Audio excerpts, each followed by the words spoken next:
রক্তাক্ত যে ছবি আমরা দেখেছি পঞ্চায়েত নির্বাচনে, তার জন্য যত দূর যেতে হয় যাব।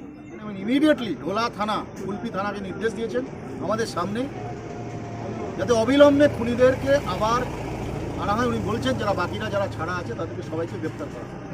পঞ্চায়েত নির্বাচনের আগে কুলপিতে খুন হয় কংগ্রেস কর্মী আলফাজ হালদার। আর সেই ঘটনায় কুলপি থানা, ঢোলাহাট থানা সহ বিডিও অফিসে একাধিকবার অভিযুক্তদের নামে অভিযোগ জানানো হলেও এখনও 8 জন অভিযুক্ত অধরা। তারা এলাকায় ঘুরে বেড়ালেও পুলিশ তাদের গ্রেপ্তার করছে না বা আইনি পদক্ষেপ দেখাচ্ছে না। আর তা নিয়েই শুক্রবার দিন কংগ্রেস নেতা সৌম্য আইচ রায়ের নেতৃত্বে 7 জনের একটি প্রতিনিধি দল কাকদ্বীপ এসপির কাছে একটি ডেপুটেশন জমা দেন। মূলত সৌম্য আইচ রায়ের দাবি, নবান্নর মদতেই এলাকায় দোষীরা ঘুরে বেড়ালেও পুলিশ তাদের গ্রেপ্তার করছে না।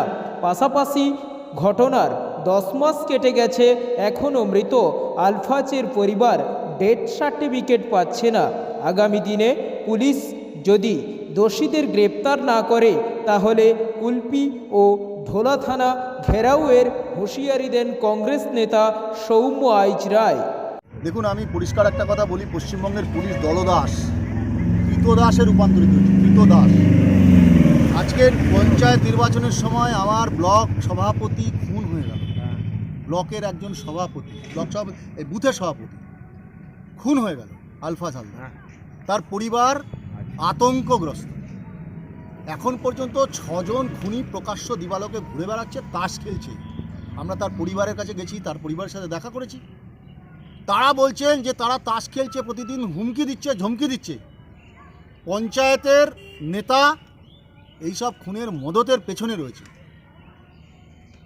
আমরা যখন এসপির সাথে কথা বলেছি, উনি শুনেছেন, কিন্তু পুলিশ জানে না এত বড় একটা দক্ষিণ চব্বিশ পরগনায় ঘটনা ঘটলো, খুনিরা ঘুরে বেড়াচ্ছে প্রকাশ্য তুলে। কার মদতে হতে পারে?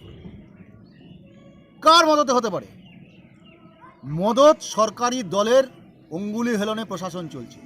এই জিনিস আমরা জাতীয় কংগ্রেস বরদাস্ত করব না।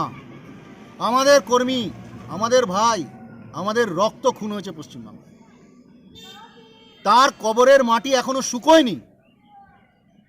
মাননীয় মুখ্যমন্ত্রী পশ্চিমবঙ্গটাকে অন্ধকারের রাজত্বে তুলে নিয়ে চলে গেছে। এই প্রশাসন কার্যত দলদাস। এই মুখ্যমন্ত্রী বলেছিলেন না আপনাদের সবাইকে, বাংলার মানুষকে বলেছিলেন না, 11 কোটি মানুষকে, যে গণতন্ত্র প্রতিষ্ঠা করব, দলতন্ত্র নয়।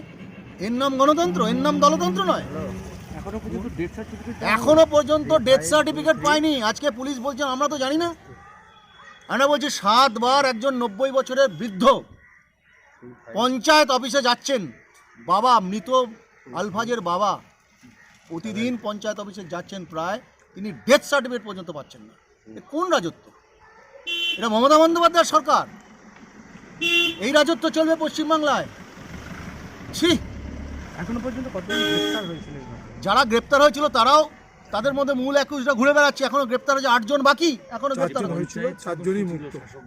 হ্যাঁ, হ্যাঁ, তারা তো বাইরে ঘুরে বেড়াচ্ছে। বলছেন যে আরো 8 জন বাইরে আছে, আমরা ধরবো। কবে ধরবে? কবে? দিনটা কবে আসবে?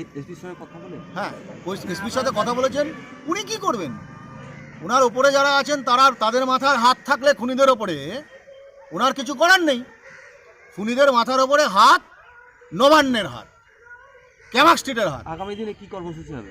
আমরা আবার আসবো এসপির কাছে। যদি না হয় আমরা কুলপি থানা ঘেরাও করবো, আমরা ঢোলা থানা ঘেরাও করবো। দুটো থানার মধ্যে, জুরিসডিকশনের মধ্যে পড়ছে। কংগ্রেস কর্মীরা আলফাজের পরিবারের পাশে আছে, থাকবে, এবং এই ঘটনার আমরা শেষ দেখে চাই। আপনার নামটা? সৌম্য আইচ।